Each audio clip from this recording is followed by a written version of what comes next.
today.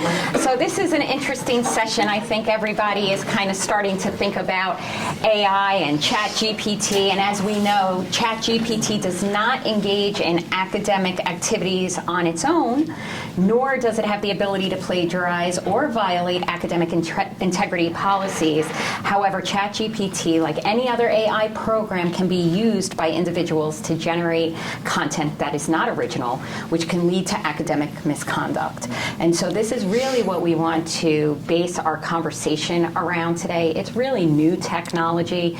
You know, there's not a ton of research and best practices around ChatGPT because of how new it is.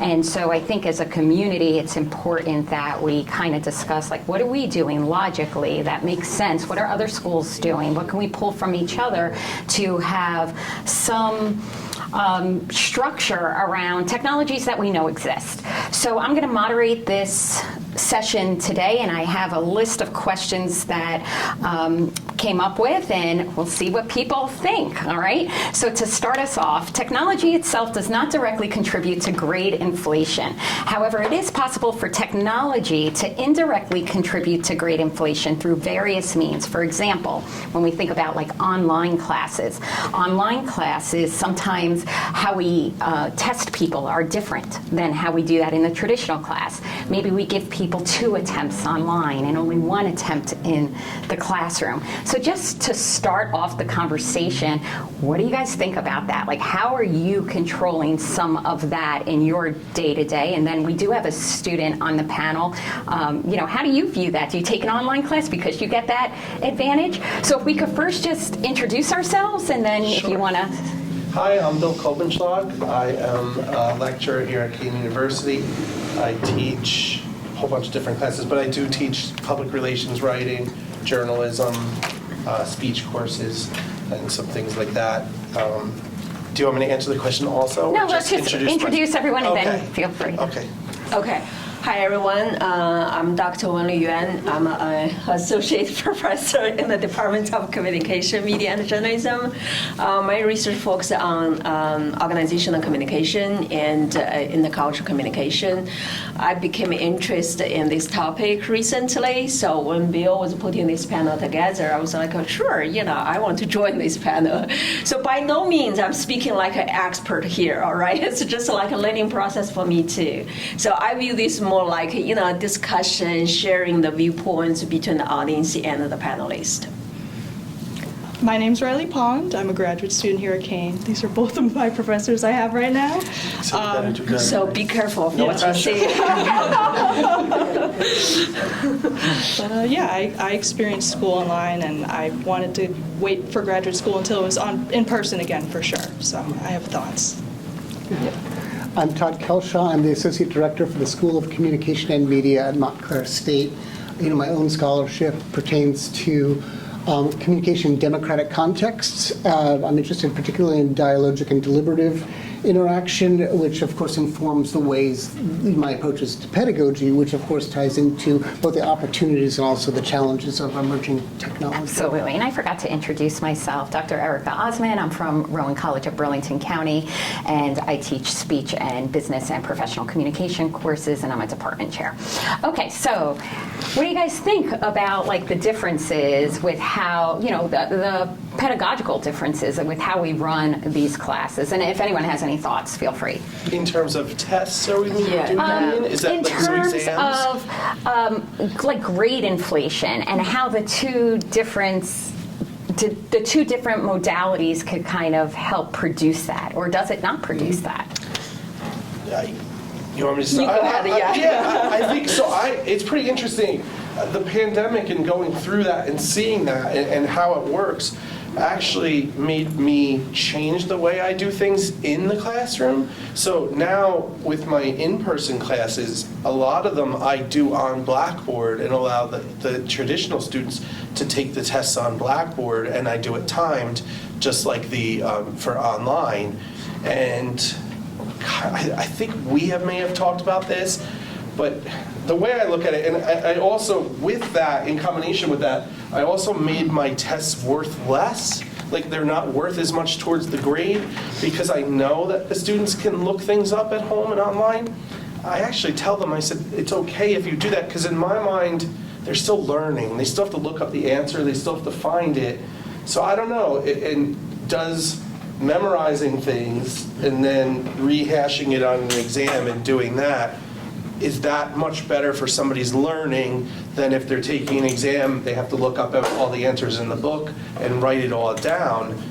Which do they remember more? And I know me personally, I didn't learn much from memory. I was good at memorizing it, but then I would forget it the next day. Sure. Whereas if I'm writing something and I have to write out the answers and look it up in the book, then I'm kind of seeing it and Well, you're remembering applying it, right? I'm applying it, So yeah. let me just add on to that, and then we'll ask the next person what they think. So, I am not one of those professors. I know I work with some people who are like, oh my gosh, the cheating, Chat GPT, AI, Quizlets, the whole gamut of, everything. And my attitude is people have been cheating forever. And they are going to continue to cheat as you move forward, right? In our generation, people bought papers. Now they have Chat GPT write those papers for them. Cheating isn't going anywhere. So I agree with you where I always think maybe what needs to have the shift is how we assess. Because in the real world, as professional people, when problems come to us, we don't just know things. We look things up, but we're smart enough to look them up, take what we find, and apply them. That's critical thinking. So is it about how we maybe write our tests or our projects where we don't, moving away from, like students being parrots of just memorizing and spitting it back to us, to actually using it in a way where, who cares if they looked it up, that's just supporting what they are doing, right? So I'm just curious what your thoughts are with that. Okay, it seems like you already covered a number of points. Okay, I'm just going to start with the online test, my personal experience in particular. Before the pandemic, I never taught online, have to admit. So when we were forced to go online in March 2020, I have to admit it was very challenging for me. I remember I spent hours just trying to figure out how can I just type and enter the test questions on the Blackboard, all right? So at that time, students still end up taking the test online on Blackboard. But I think that as a professor, you have to realize whenever it's not in person, all right, there's always opportunity for them to cheat. So in that case, we usually just a time. What I did is just time the test. So give them about 60 minutes or 75 minutes. So it's the questions. We have a lot of questions for the test. So if they just want to rely, on the books or the notes, it takes them a lot more time for them to find out all the answers. So they still have to prepare for the test. All right, they can't just assume, because it's an open book, so therefore I don't have to study. All right, so it turned out, the students who have studied, they still scored better on the online test. And the students who didn't study, they still didn't do well, regardless it's an online test, it's an open book. So that's why I feel, and also going back to this Chat GPT thing, hopefully I didn't talk too much. Okay, the Chat GPT is recently new. It's before, we switched back to in person. At that time, the Chat GPT was not introduced, but right now it's it was only introduced several months ago. So I think that as educators, there's an immediate urge for us as teachers to question students. I have seen a lot of discussions going on, and also articles already published regarding this academic interactive and Chat GPT. But on the other hand, I start thinking maybe, we just don't trust our students. All right, so maybe we need to hear more from the students. All right, so do they use ChatGPT or use the AI to cheat? My students in one class particularly, they just submitted their paper last week. A couple weeks ago. Okay, I finished grading. So far, I don't think anybody cheated on the paper. I can pretty, be sure it's they wrote the paper themselves because it's not perfect. Okay. There are good papers and there's not. So that kind of makes me wonder, maybe students didn't, realize the existence of this tool, or maybe they didn't capture this as quickly as we thought. Right. All right, so that's why I think it's very important for us to have, a truly, sincere dialogue, with the students to hear their perspective, why do they cheat in case they cheat, all right? We can't assume they all cheat on their paper, but why do they cheat? Right. What's the motivation for Right. cheating? And then we could go there, Right. Yeah, okay, I'll shift to the next speaker, okay. Personally, I'm an essay over a test person, but I would definitely prefer. Have you cheated, Riley? No. Actually, the worst I've done, I think, is there were some like classes that required a lockdown browser, and then on top of that, they were recording my audio and video, and I took that as such a huge invasion of privacy and a huge sign that I'm not trusted by the professors.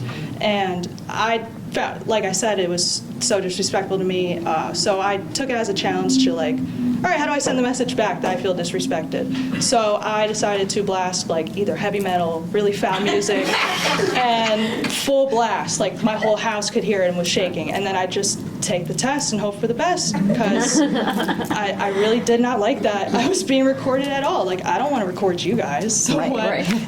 But That's yeah. a good point. Good point, Todd.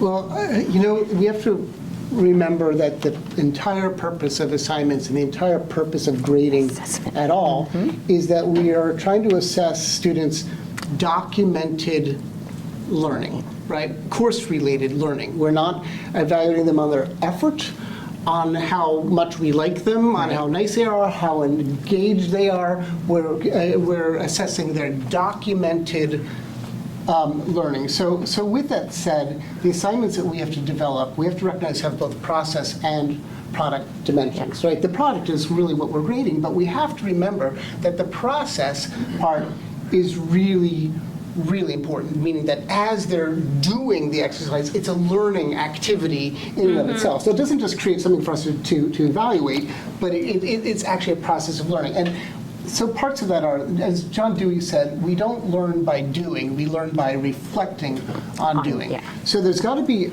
always, when we design our assignments, some kind of built-in reflection that's happening. And this is something that Chat GPT cannot Right. replicate, right? Reflection, right? On activity. Another part of this is interaction.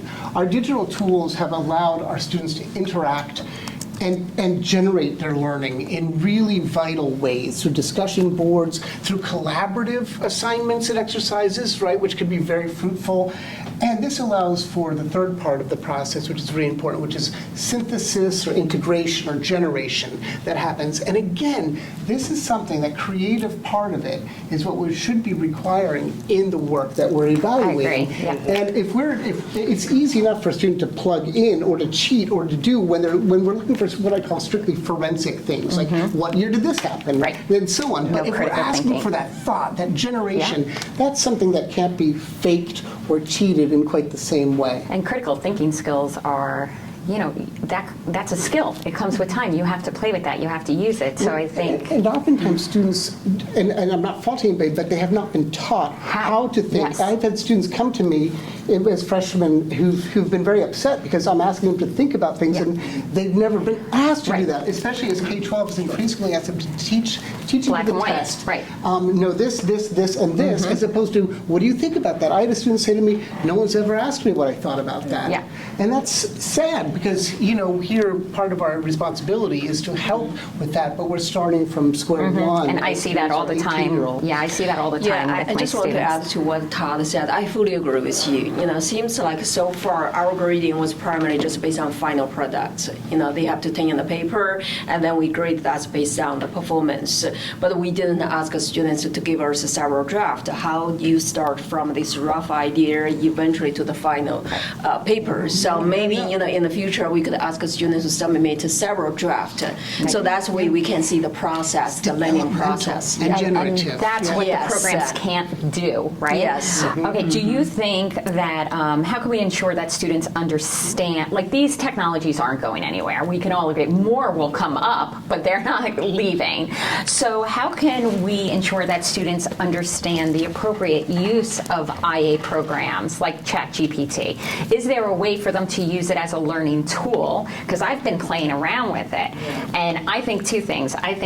I know I'm not supposed to say this. I love it. I think it's really a great tool. Bill was saying that earlier, right? I could see a lot of wonderful things.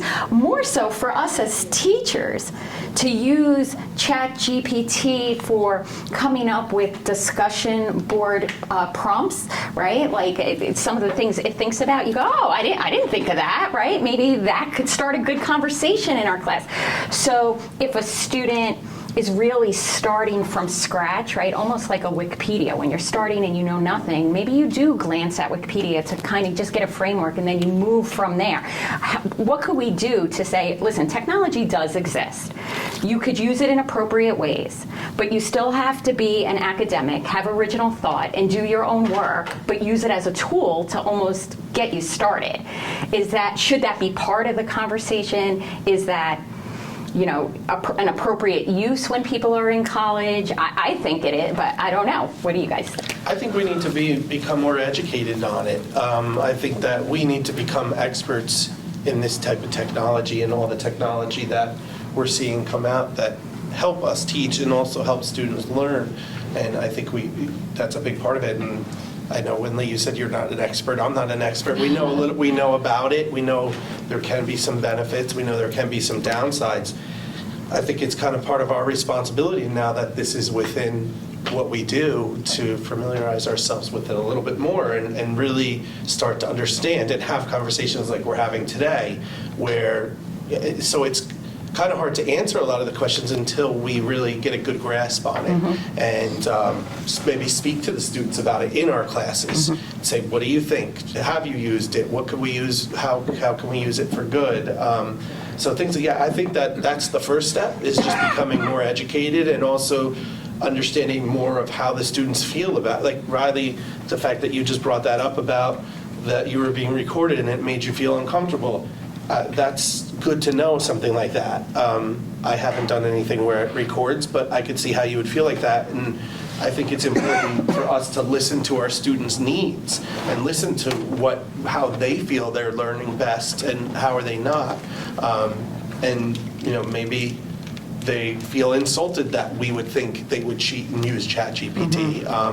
Or maybe they think, that they want to use it. I don't know. So Right. I think it's just important to continue to have these conversations and learn more for ourselves, keep the communication open with our students about how they feel about it, and eventually, as we learn more, I think we can get some of these answers.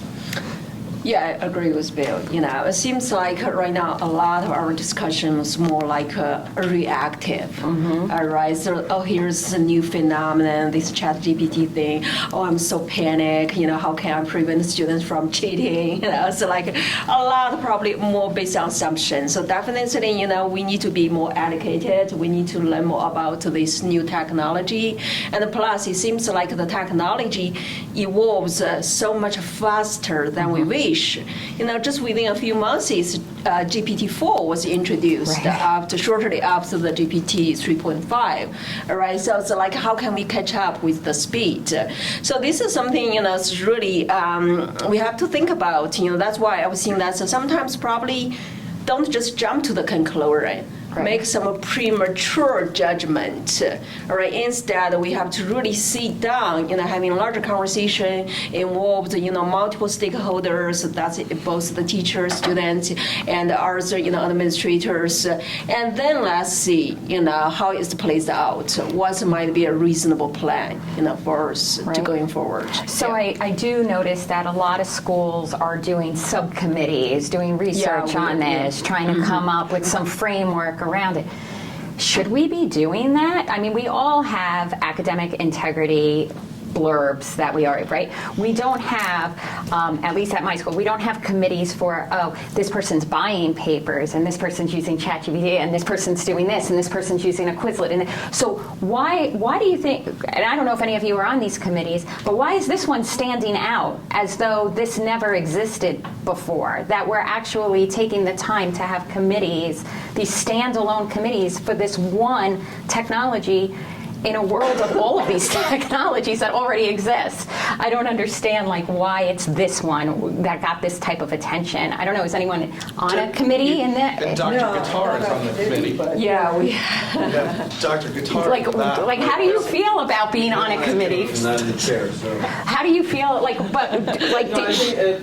I think it's only because it's novel. I don't think it's a long-standing committee. It's meant to be temporal. And the examples that our dean had given was, when other issues have arisen, we've formed committees or subcommittees just to deal with it in that moment and to at least address the exigence, right, that we're all feeling in this moment. I don't know that it's so much. Are you going to have a procedure? Is a procedure going to come out of your committee work? No, I mean, we're actually taking a pretty exploratory approach. Okay. So gathering feedback from faculty and students, what are your questions, what are your general feelings, how could it be used in productive ways, how might it be used in destructive ways, and how do we approach it more broadly? And I think honestly the pieces that have come out of our conversations have been more meta than we originally anticipated. To what you were kind of getting at, Bill, is that a lot of people are learning we've got to reevaluate our teaching approaches and be adaptive, force our students to do, right? Right. Start thinking about your syllabi differently. Just because you've had the same syllabus for 20 years doesn't mean It's good, it should yeah. have my first iteration, right? Can I just say, Yeah. I have a different concern. I've been playing with it like you did. Yeah. So I'm not worried about cheating. Yeah. This is what I'm worried about. So I've been a journalist since I was 17. And I remember when computers first came in to the printers. I worked on a newspaper since I was 17. There were 40 printers who worked, okay? And when the computers came in the 80s, we went down to 5 printers. And they were either fired or retired or whatever. And I went into the newsroom and said, oh my God, half the printers are, all the printers. And they one of the journalists said to me, oh, well, that won't happen to us because we can't be replaced. Now, I've been playing with it. So you and I teach PR. We teach how to do a press release. Guess what? There won't be a job for writing press releases because the damn thing can do that. It's so good. I knew when I started out as a student, as a journalist, and to learn, I wrote obituaries. I used to call up the local. Me too. Didn't you do it? Right. I did. So you call up the funeral home. You could only get it from the funeral home because sometimes people would call up and lie. And I learned how to be a journalist by writing obituaries and then very basic kind of stuff. Chat can do that.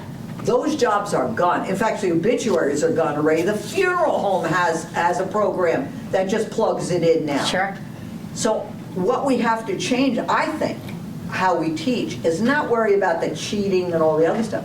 We have to worry whether they can get jobs. At the end, yeah. And what kind of jobs. I just went to an online Zoom meeting of journalists who were talking about chat. And they were all experienced journalists, investigative ones from New York Times. And again, I heard, we can't be replaced. Well, maybe you can't with your 20 years experience as an investigative reporter. But the new kid. But the new kids Yeah. who are coming in, they can be replaced. What are we going to do about that? That's my question. It's a good question. Yeah. I think similar to what you said, actually, I recently started working in public relations, and I was having trouble thinking of a pitch angle the other day, and my coworker said, why don't you just use, ChatGPT? And I thought to myself, is there some type of integrity issue there?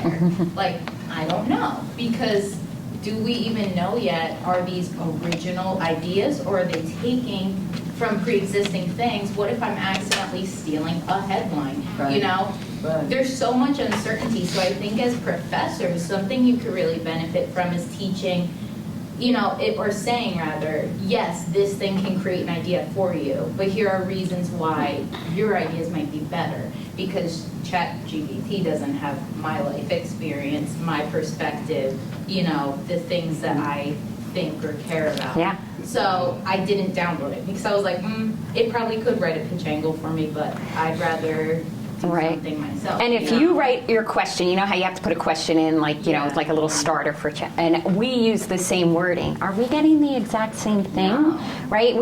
Do we know? I don't know. We don't know. So are we both pitching like we don't know? I know, then what if we all do it? Right? Nothing's ever written. This shows too, and to answer your question, because I worked in newspapers as well and in public relations, and I think this means, for students and for everybody else, it's even more important to find your voice, your style, because, and that's what I try to, in class, we try to teach that is, becoming a writer is part about expressing who you are and having that certain style that people look for.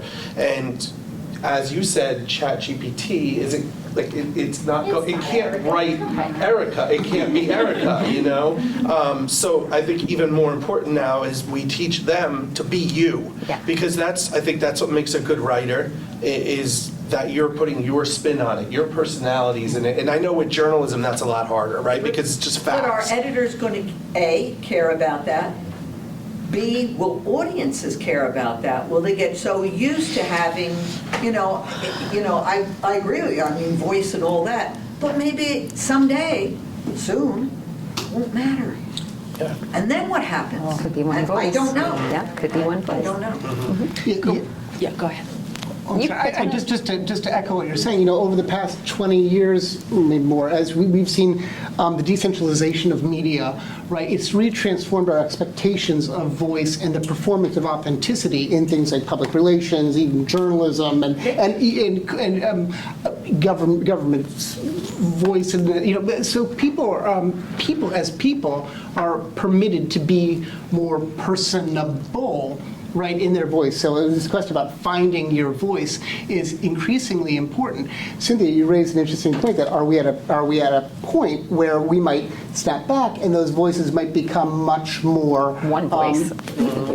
standardized, or are we going to start seeing AI perform authenticity, right? And but it raises very interesting questions about voice, authenticity, and content. And I would say, I know we have a lot of students in here, I'll get to you in 1 second, but I would say as professors, I think the way, at least for me, like your students. After a little bit of time, your students. And a lot of times we could just read something and know that's not your voice, that's not your vocabulary.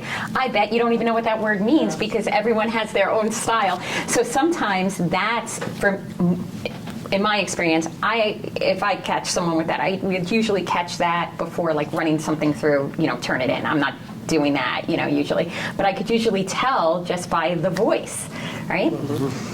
So I'm a senior here at Kean. My name is Olivia. I've had both of these wonderful professors.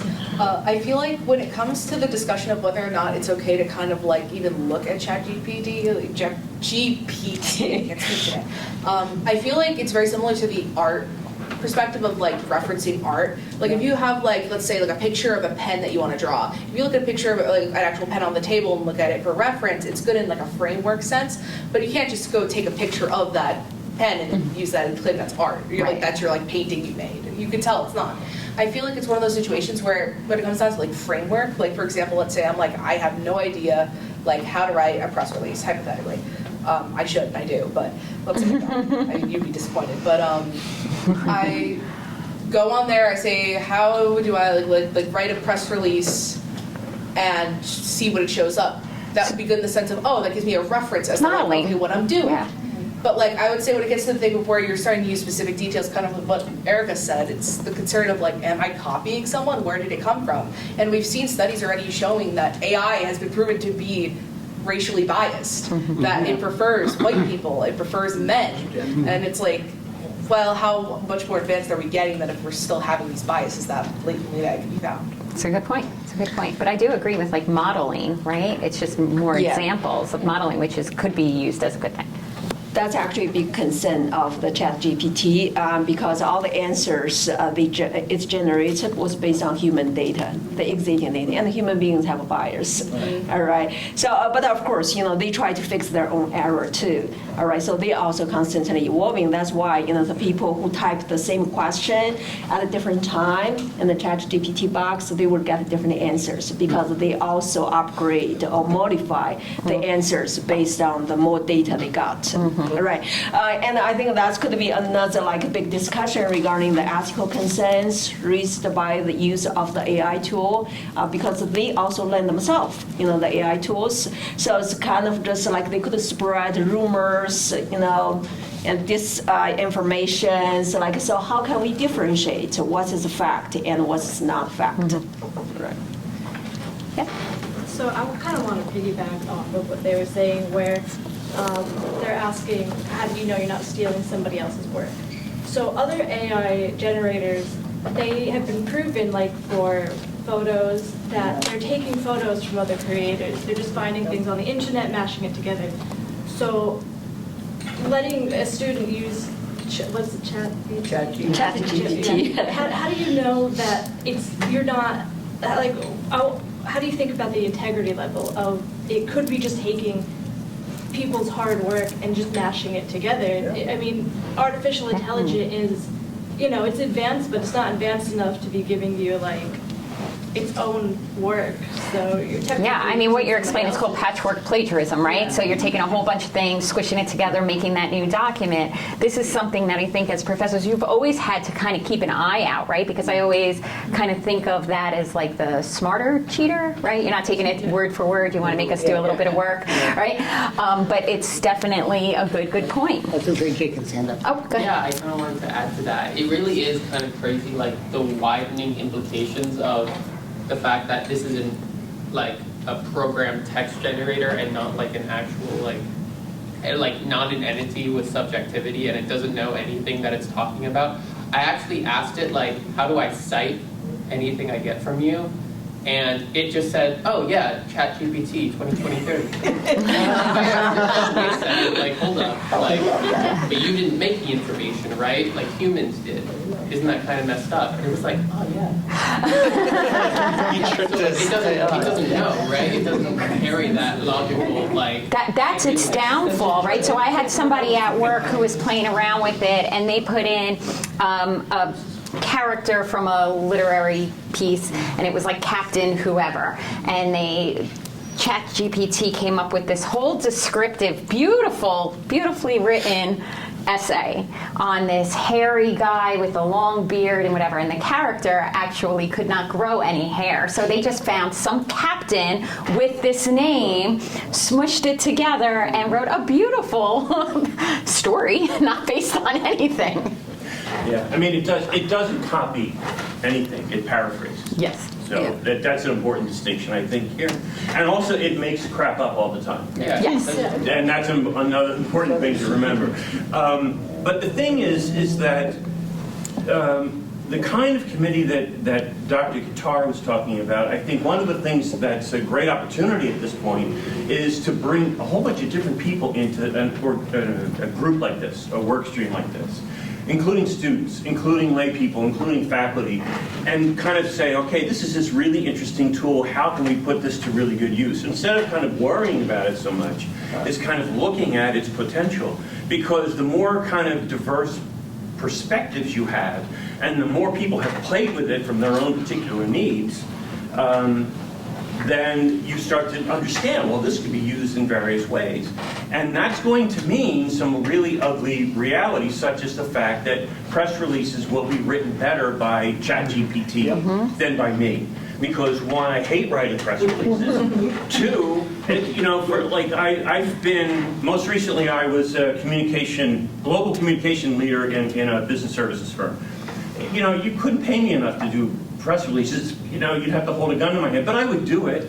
And I would work with PR agencies often, and they didn't want to do them either. A, because they don't think they really have that much significance anymore, but really it's the kind of thing, if you paid them a lot of money, they would have an intern write it. Pitches are where the money is. Pitches are what they're interested in, because that requires a level of tactics and strategy that can't be replaced by AI. Right. And so that's where they wanted to put their energies. And so I think it's just an acceptance of the fact that this is sort of defining where the tool can best provide value and where you can provide value. Yeah. And I think that's the process. But that requires a bunch of people kind of comparing notes. Yeah, and there's actually a lot of articles out right now that people in real estate are loving it because it takes a lot of time to write the blurb, and they're like, hey, I could spend 10 seconds putting in a couple of things, my blurb is done, and their main job is to show you houses, right? They're not like hired as writers. So there are some ways to use it, and do you think, is it cheating in that way? If you're using it like you're a real estate person, or like we talk to our students and we say, hey, we want to teach you about this technology and how you can use it to make your life in your field a little bit easier in an ethical way, right? So what are your thoughts on that? I know people use ChatGPT to write introduction speech of introduction, or use ChatGPT to respond to email automatically. So You can do that. Ooh, email. yeah, I know. So I mean, Recommendation letters.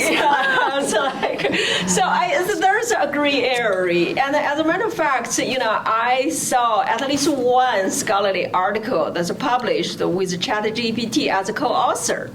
Oh, I saw that. Yes, I read that. Yes. I was like, wow. Yes. So what does that mean, right? So in the future, people all co-author with ChatGPT. Where do we draw the line? Because it's a relatively new phenomenon. So I guess there's no, at least to my best knowledge, there are no established protocols or guidelines in terms of the integrity or the ethical issue regarding using the content from ChatGPT. Sure. If I can speak more generally about APIs and AI in general, in journalism, there are so many local news deserts, right, that just don't have local news coverage. Now, ideally, news organizations would be hiring and paying professional journalists to provide news, but they are not, and they cannot for a lot of economic reasons of the journalism industry. But with APIs and AI, we're getting news coverage that actually supports local communities that otherwise would not get news coverage because you don't have people on the ground, but you can use APIs to gather and collate news, so there's public information available. And that's a real benefit, actually. At the same time, we can say, oh, but it's putting people out of work. Unfortunately, those jobs wouldn't exist anyway. Right. Yes. So you want to say something? No, it's just going to stay on. It's been a long. No, it's not. It's just going to improve. Because I just saw that it can, if you ask it to make a painting of your dog as Van Gogh, it can do that. And they also now are learning how to write poetry. So you could say, give me a poet about my son, but do it as Emily Dickinson and throw a couple of lines in, and it will spit it back out. And each time any of us use it, it gets smarter. So there's been some question, will we ever read satience? I don't know. But that can be an issue too. I'm thinking of it more globally because I've experienced it from being young to now being old, and it's like, will we move from even pitches? You might say, I want to write a pitch for housing development, but do it like an M&M's commercial or something like that. And it may get smart enough to make that jump. Not now. It's stupid now. I've tried it. It's stupid. Yeah, and I think this is. But it could. Well, I'm thinking I guess maybe worst case scenario here. I know we're still learning about it and everything.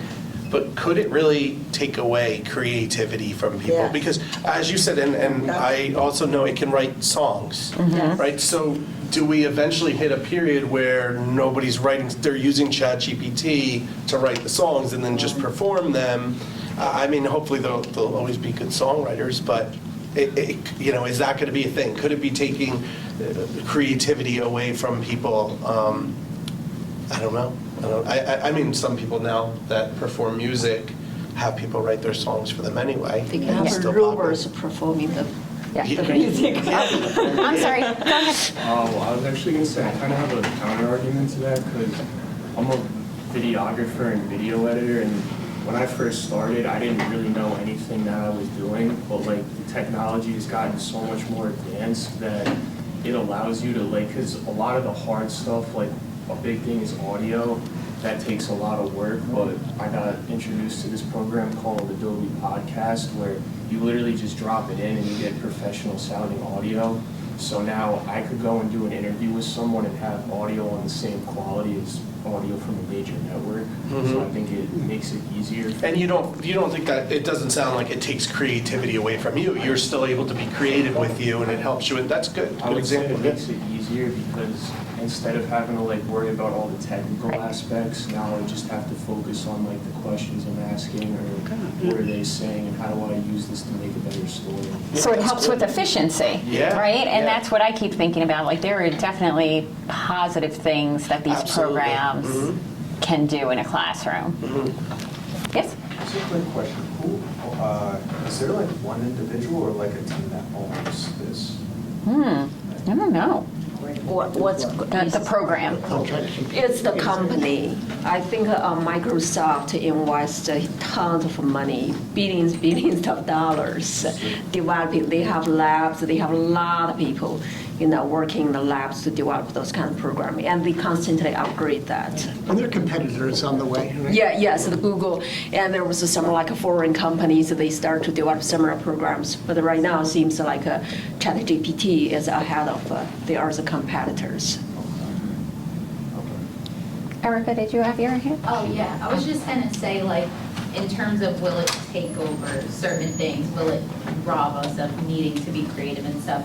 I'm hopeful that it's going to be one of those things like where social media came about and like advancements to the internet. Everyone's like, is this going to eliminate books? Is this going to eliminate the need for X, Y, Z?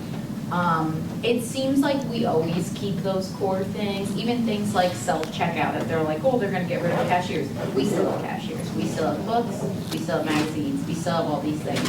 So I'm hopeful that journalists and PR professionals and all these things will still be needed. And in terms of creativity, I guess a positive could be it'll give creativity help to people that aren't creative, maybe, if we think of it that way. Like, it probably could replace a lot of things, but I'm hopeful that, like the progressions of the internet, it will kind of just... I'm sometimes amazed at how long people will wait on those checkout lines for the person and not go to the itself. Anybody else see that? Like, Yeah. There was a huge line. Like, why is everybody standing to go to the person when I could I guess they're not comfortable. At the end of the day, we like things the way they've always been. Yeah, or the so human I think interaction. Because of that, it can only go so far. Yeah. I do it deliberately, keep them employed. Yeah, and that's what I was wondering. Maybe that's people are more comfortable still with that human interaction, even though we have social media, self-checkout, all these things you could do. It's still that. And I mean, there's still that it only could interaction. do so much, right? Because at the end of the day, you still have to sell it, right? You still need to, to get the sell, use persuasion. So, give and take. Yeah. Going off of what Erica said, what your statement now and earlier, there is, I think, one thing that I think maybe professors aren't really getting is that even students have a mistrust of this AI systems. Like, we don't really get it either. Right. So we're like, okay, like, with the plagiarism, we're just as worried of using it and Getting caught. and being caught. So there is still a mistrust with students and people in our generation. So I feel like it's going to take probably a while for ChatGPT to fully be trusted enough to maybe like replace people. Right. And I think, like how you said, I think it's going to modify jobs. I'm not sure if it's going to completely eliminate them. Yeah, and I think you bring up a good point, and it's something that we need to do better in higher ed. We have a lot of committees a lot of times, but we don't always bring in students, right? And like that perspective is so important. How you view what we're doing. Do you think it's important? Are you even concerned with this? Are you even looking at this stuff like we think you are? So it's definitely, yeah. We have students on our committee, so. Good, good. Excellent. Excellent. You have a question? I just wanted to add one other thing too. It's like this is hitting communicators hard, but we're kind of like bringing up the rear of this dilemma. I mean, a lot of other industries and fields have dealt with AI's impact on them, and they've gone through the same sort of angst that we're going through right now, whether it's manufacturing and smart factories, or it might be telehealth and doing medicine at a distance. I mean, growing these pains. things, and there are precedents to look at, and how they got resolved and what the debates are about. Excellent. Okay, one last comment. I was going to say, kind of like adding on to what you just said about like different career paths. I feel like with different careers and how AI has affected them. One of my close friends is an illustrator, and that's how she makes money. And for her, this has been a panic because a lot of websites where you host art are actually now putting in very small font on their terms of agreements, hey, we can use your art that you put on here for our AI. Oh. And she does not want that. And most illustrators are panicking because they're going to run out of jobs. They're scared that they're going to lose their chance because of some like random art piece could be like, hey, put in XYZ and make this look like this. They could have their art piece done in seconds rather than commission a real person to make the art. And for her, that's a big panic for her. However, you can still kind of see it has like a very big way to go, kind of like we were talking about, because you can still see the minor errors in like the anatomy of like a certain body part, or maybe like the person has an extra arm for some reason, or like something like that. You can see the small changes. But like overall, in the big picture, like it's still scary to see that as a thing, but hopefully we still have a while to go before it becomes a great concern. Yeah. I feel like. Yeah. Good. All right, so we are just about out of time, so we want to be respectful of everyone's time. But we do want to say to you, so all of the questions today, the opening, everything, was from ChatGPT. So last night... Amazing. So let me tell you a story. So last night, technology, right? Technology is great when it works. So last night I called Bill kind of in a panic. I was in Pennsylvania in the mountains, and I said I have to prep for this today. So I was going to do it while we, had some time in Pennsylvania. Well, when we got there, I drive an electric car, and when we looked on our apps from New Jersey, where are all the stations for the electric cars to plug in, and then we got there and we realized, oh, they're all on apps. Technology, great. Except in the mountains, your phone doesn't always work. So my phone wouldn't work, so I couldn't charge my car. It was this whole big deal. By the time we got help and got the car charged, I finished what we were doing at 2 p.m. in the afternoon, and we were home at like 12:45 in the morning because of technology. So now I'm in a panic, right? When do people cheat? When they feel like they're in a panic and they don't have anywhere else to go. And I said, you know what? I'm going to try out ChatGPT. Let's see what it does. So I said, what are the implications? It gave me a little intro. I took one paragraph, threw it on there, and then I said guiding questions for a panel, and gave me like 6 guiding questions. I said regenerate, it gave me another 6 questions, and then we said 10 seconds later, literally 10 seconds later, I went going to bed, and that was it. It can make your life easy. That was it. So it is interesting how it works, and what scares me is just how easy it is to use it. That's my biggest concern, because people might not realize what it can do yet, but once they do, it's so easy that I could see it being used for great, good things, or in really poor ways, right, in academia. So, all right. So any last thoughts by anyone? That was a nice twist. All right. Do you have a thought? Did you want to? We have one last thought. I wonder if ChatGPT could end up eating itself, because that's all that anyone uses. That's all that it could end up referencing. That's true. It will get smaller and smaller and smaller, the pool. Interesting. Very, very true. That's a good thought. Yes, technology. Thank you.